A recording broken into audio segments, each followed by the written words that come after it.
दोस्तों जय साईं, कैसे हैं आप? मस्त। दोस्तों हाई स्कूल का पेपर चल रहा है और आप सब पेपर दे रहे होंगे। हिंदी का पेपर आपका बहुत अच्छा गया होगा, गृह विज्ञान हो चुका है और कला भी हो चुका है। अब बारी किसकी है? साइंस की। तो 4 अप्रैल 2022 को आपका साइंस का पेपर होना है दोस्तों, ये हमें पता है। और अब हम आपको प्रैक्टिस करवाने जा रहे हैं फिजिक्स की।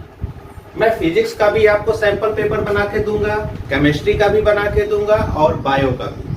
आप यकीन मानिए कि अगर आपने इसके पेपर को सॉल्व कर लिया, मैं सॉल्व नहीं कराऊंगा, मैं केवल क्वेश्चंस दूंगा और आप क्वेश्चन को टिक कर लीजिएगा और तैयारी कर लीजिएगा।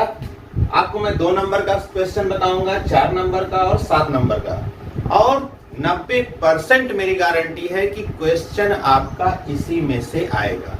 तो तैयार हो जाइए दोस्तों फिजिक्स का पेपर जानने के लिए। मैं हूं विजय राय और आप सबका स्वागत है सत्य साईं क्लासेस में।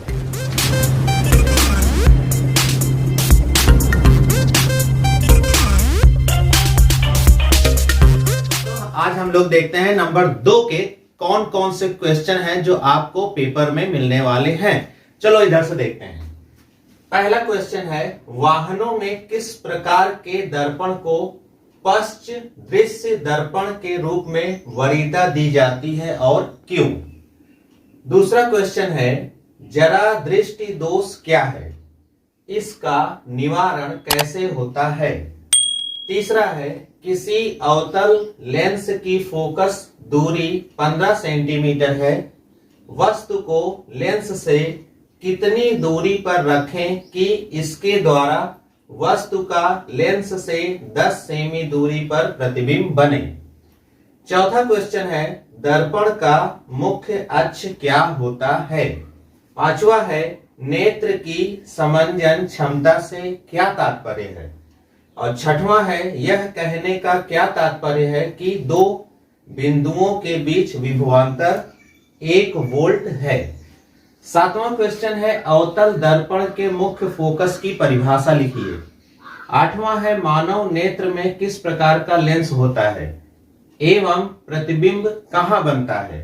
नौवां क्वेश्चन है, विद्युत आवेशन किन वस्तुओं में होता है? दोस्तों क्वेश्चन अभी और है, लेकिन मैं जानता हूं कि इसमें से कुछ आपको आता भी होगा, नहीं आता है तो आप इसका स्क्रीनशॉट लेकर रख लीजिए और टिक कर लीजिएगा याद करने के लिए। तो आप जल्दी से इसका स्क्रीनशॉट ले लो ताकि हम अगला फिर चले और क्वेश्चन बताने के लिए। तो आगे का सवाल नंबर 10, समतल दर्पण की फोकस दूरी कितनी होती है? 11 नंबर पे लिखा है, एम्पियर की परिभाषा लिखिए। 12 नंबर कहता है कि अंतिम पंक्ति में बैठे किसी विद्यार्थी को श्यामपट्ट पढ़ने में कठिनाई होती है, ब्लैक बोर्ड को देखने में कठिनाई होती है, यह विद्यार्थी किस दृष्टि दोष से पीड़ित है? इसे किस प्रकार संशोधित किया जा सकता है, माने इसे किस प्रकार का निवारण करना चाहिए, किस लेंस के द्वारा, किस दर्पण के द्वारा? चलो इधर देखते हैं। 13 नंबर पे लिखा है कि अवतल दर्पण के लिए U, V और F में संबंध लिखिए। 14 नंबर पे है, 6 वोल्ट बैटरी से गुजरने वाले हर एक कूलाम आवेश को कितनी ऊर्जा दी जाती है? 15 नंबर पे है कि मूल आवेश क्या होता है, इसका मान कूलाम में लिखिए। 16 नंबर है, मानव नेत्र की सामान्य दृष्टि के लिए दूर बिंदु तथा निकट बिंदु नेत्र से कितनी दूरी पर होते हैं? और इसका जो 2 नंबर का आखिरी सवाल है वो है, निकट दृष्टि दोष का कोई व्यक्ति 1.2 मीटर से अधिक दूरी पर रखी वस्तुओं को सुस्पष्ट नहीं देख सकता। इस दोष को दूर करने के लिए प्रयुक्त संशोधक लेंस किस प्रकार का होना चाहिए? तो ये इतने क्वेश्चन मैंने 2 नंबर के लिए लिए हुए हैं और मेरी पूरी कोशिश है कि जो आपको क्वेश्चन मिलने वाला है ये 2 नंबर के सवाल इसी में से मिलने का पूरा चांस है। तो अगर आपको ये आता है तो बहुत अच्छी बात है, नहीं आता तो आप टिक करके इसको आप याद कर लेना, आपका 2 नंबर इसी से आने वाला है। अब बचा है 4 नंबर और 7 नंबर, तो मैं आपको उसको भी जल्दी से बताता हूं, तब तक आप इसको स्क्रीनशॉट ले लेना। तो हम लोग आ गए हैं 4 नंबर के क्वेश्चन पर। तो कुछ क्वेश्चन अभी मैंने लिए हैं, अभी इसके बाद भी मैं बताऊंगा।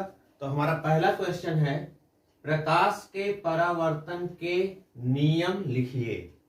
20 सेंटीमीटर वक्रता त्रिज्या वाले अवतल दर्पण के सामने 5 सेमी दूरी पर, 15 सेमी दूरी पर कोई वस्तु रखने पर प्रत्येक स्थिति में प्रतिबिंब कहां और कैसा बनेगा ज्ञात कीजिए। मतलब इसमें दो क्वेश्चन होंगे, एक 5 सेंटीमीटर से लगाना पड़ेगा और एक 15 सेंटीमीटर से लगाना पड़ेगा। अगला क्वेश्चन है लेंस क्या होता है? प्रकाशिक गुणों के आधार पर यह कितने प्रकार का होता है? अपना उत्तर लेंस के प्रथम फोकस तथा लेंस के बीच स्थित वस्तु के प्रतिबिंब का बनना किरण आरेख खींचकर दर्शाइए। अगला क्वेश्चन है कि किसी चालक का प्रतिरोध किन कारकों पर निर्भर करता है? दिए गए पदार्थ के L लंबाई तथा A मोटाई के तार का प्रतिरोध 4 ओम है। इस पदार्थ के किसी अन्य तार का प्रतिरोध क्या होगा जिसकी लंबाई 1/2 इसकी 1/2 हो जाए तथा मोटाई 2a हो जाए।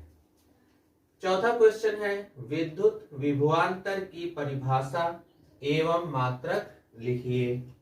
10 ओम, 20 ओम तथा 30 ओम के प्रतिरोध यदि समांतर क्रम में और श्रेणी क्रम में जोड़ दिए जाएं, यहां भी दो क्वेश्चन हैं, तो समतुल्य प्रतिरोध की गणना कीजिए। पांचवा क्वेश्चन है विद्युत जनित्र का सिद्धांत लिखिए। और छठवां क्वेश्चन है मानव नेत्र क्या है, इसकी क्रियाविधि को लिखो। दोस्तों अभी और क्वेश्चन मैं आपको देने वाला हूं। दोस्तों आ गए हैं हम 7वें क्वेश्चन में। तो 7वां क्वेश्चन है कि वायु में गमन करती प्रकाश की एक किरण जल में तिरछी प्रवेश करती है, क्या प्रकाश किरण अभिलंब की ओर झुकेगी अथवा अभिलंब से दूर हटेगी? 8वां क्वेश्चन है 2 ओम, 3 ओम तथा 6 ओम के 3 प्रतिरोधों को किस प्रकार संयोजित करेंगे कि संयोजन का कुल प्रतिरोध 4 ओम हो और 1 ओम हो? दो क्वेश्चन इसमें लगाने होंगे। 9वां है हम वाहनों में उत्तल दर्पण को पश्च दृश्य दर्पण के रूप में वरीयता क्यों देते हैं? 10 क्वेश्चन है कि मानव नेत्र की संरचना का केवल स्पष्ट नामांकित चित्र बनाइए।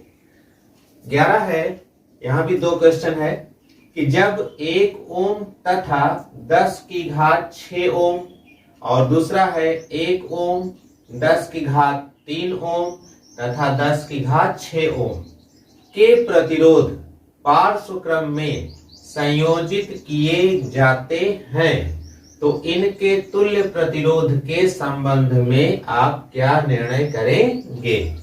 12 नंबर है किसी कुंडली में विद्युत धारा प्रेरित करने के विभिन्न ढंग स्पष्ट कीजिए। 13 नंबर है कोई अवतल दर्पण अपने सामने 10 सेंटीमीटर दूरी पर रखे किसी बिंब का 3 गुना बड़ा यानी आवर्धित वास्तविक प्रतिबिंब बनाता है, तो प्रतिबिंब दर्पण से कितनी दूरी पर है?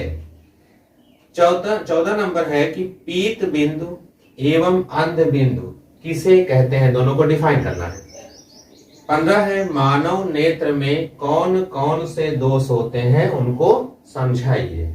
तो अभी हम लोग और क्वेश्चन लेने वाले हैं, चलो फटाक से उसको लेते हैं। दोस्तों अगला सवाल है 16 नंबर पर श्रेणी क्रम में संयोजित करने के स्थान पर विद्युत युक्तियों को पार्श्व क्रम में संयोजित करने के क्या लाभ हैं? 17 नंबर थोड़ा बड़ा है, समझो इस सवाल को। 100 ओम का एक विद्युत लैंप, 50 ओम का एक विद्युत टोस्टर तथा 500 ओम का एक जल फिल्टर 220 वोल्ट के विद्युत स्रोत से पार्श्व क्रम में संयोजित है। उस विद्युत स्त्री का क्या प्रतिरोध है जिसे यदि समान स्रोत के साथ संयोजित कर दें तो वह उतनी ही धारा लेती है जितनी तीनों युक्तियां लेती हैं। यह भी ज्ञात कीजिए कि इस विद्युत इस्त्री से कितनी विद्युत धारा प्रवाहित होती है। 18 नंबर पे है चुंबकीय क्षेत्र रेखाओं के गुणों की सूची बनाओ। 19 पर है विद्युत मोटर में विभक्त वलय की क्या भूमिका है। 20 पर है उस समतल दर्पण की फोकस दूरी ज्ञात करो जिसकी वक्रता त्रिज्या 32 सेमी है। 21 पर है प्रकाश वायु से 1.50 अपवर्तनांक की कांच की प्लेट में प्रवेश करता है। कांच में प्रकाश की चाल कितनी है अगर निर्वात में प्रकाश की चाल 3 × 10⁸ मीटर प्रति सेकेंड है। 22 पर है 4 ओम, 8 ओम, 12 ओम तथा 24 ओम के प्रतिरोध की 4 कुंडलियों को किस प्रकार संयोजित करें कि संयोजन से अधिकतम या न्यूनतम प्रतिरोध प्राप्त हो सके। 23 नंबर पर है नेत्र की समंजन क्षमता में सिलियरी की भूमिका को समझाइए। दोस्तों ये सवाल आपके 4 नंबर के लिए है। अब आप सोच रहे होंगे कि 23 क्वेश्चन आएंगे क्या 4 नंबर में? नहीं दोस्तों, 23 क्वेश्चन नहीं आएगा, आएगा क्वेश्चन 4। अब 4 क्वेश्चन में मैंने इतना इंपॉर्टेंट क्वेश्चन निकाला है और मेरी पूरी गारंटी कह लो आप, या पूरा जो भी आप समझो कि इसी में से आना है, आपको तैयारी इसी में से करना है। अब मैं आपको बताऊंगा जो 7 नंबर के क्वेश्चन है। चलो देखते हैं उसको। दोस्तों ये अब मैं आपको बताने जा रहा हूं 7 नंबर के क्वेश्चंस। तो जिसमें पहला क्वेश्चन है विद्युत मोटर का नामांकित आरेख खींचकर सिद्धांत एवं कार्यविधि स्पष्ट करो। दूसरा नंबर है परिनालिका किसे कहते हैं? परिनालिका चुंबक की भांति कैसे व्यवहार करती है? तीसरा है उदाहरण देकर समझाइए कि चुंबकीय बल किस प्रकार उत्पन्न होता है तथा किन वस्तुओं पर कार्य करता है। नंबर 4 है कि 5 सेंटीमीटर लंबाई का कोई बिंब 30 सेंटीमीटर वक्रता त्रिज्या के किसी उत्तल दर्पण के सामने 20 सेमी दूरी पर रखा गया है तो प्रतिबिंब की स्थिति, प्रकृति एवं आकार बताइए। 5वां है चुंबकीय क्षेत्र से क्या तात्पर्य है, यह किस प्रकार उत्पन्न होता है। अगला क्वेश्चन है चुंबकीय क्षेत्र रेखा से क्या तात्पर्य है, इनके लक्षण लिखिए तथा बताइए कि किसी स्थान पर चुंबकीय क्षेत्र रेखाओं से चुंबकीय क्षेत्र के बारे में क्या जानकारी प्राप्त होती है। अगला सवाल है 7 सेमी आकार का कोई बिंब 18 सेंटीमीटर फोकस दूरी के अवतल दर्पण के सामने 27 सेमी दूरी पर रखा गया है। दर्पण से कितनी दूरी पर किसी पर्दे को रखें कि उस पर वस्तु का स्पष्ट फोकसित प्रतिबिंब प्राप्त किया जा सके। प्रतिबिंब का आकार एवं प्रकृति बताइए। अगला है किसी चुंबकीय क्षेत्र में स्थित बिंदु धारावाही चालक पर आरोपित बल अधिकतम कब होता है। और अगला सवाल है 15 सेंटीमीटर फोकस दूरी के किसी उत्तल दर्पण से कोई बिंब 10 सेमी दूरी पर रखा गया है, प्रतिबिंब की स्थिति तथा प्रकृति ज्ञात कीजिए। दोस्तों कुछ एक क्वेश्चन और हैं जो मैं आपको जल्दी से बता देता हूं, तब और देखेंगे क्वेश्चंस कैसे हैं। तो क्वेश्चन नंबर 10, परिनालिका चुंबक की भांति कैसे व्यवहार करती है। क्या आप किसी क्षण चुंबक की सहायता से किसी विद्युत धारावाही परिनालिका के उत्तर ध्रुव तथा दक्षिण ध्रुव का निर्धारण कर सकते हैं। अगला है 15 सेंटीमीटर फोकस दूरी का कोई अवतल लेंस और किसी बिंब का प्रतिबिंब लेंस से 10 सेमी दूरी पर बनाता है। बिंब लेंस से कितनी दूरी पर स्थित है, इसका किरण आरेख खींचकर समझाइए।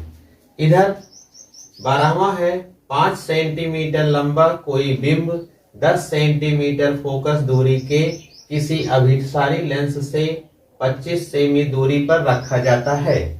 तो प्रकाश किरण आरेख खींचकर बनने वाले प्रतिबिंब की स्थिति, प्रकृति एवं आकार ज्ञात कीजिए।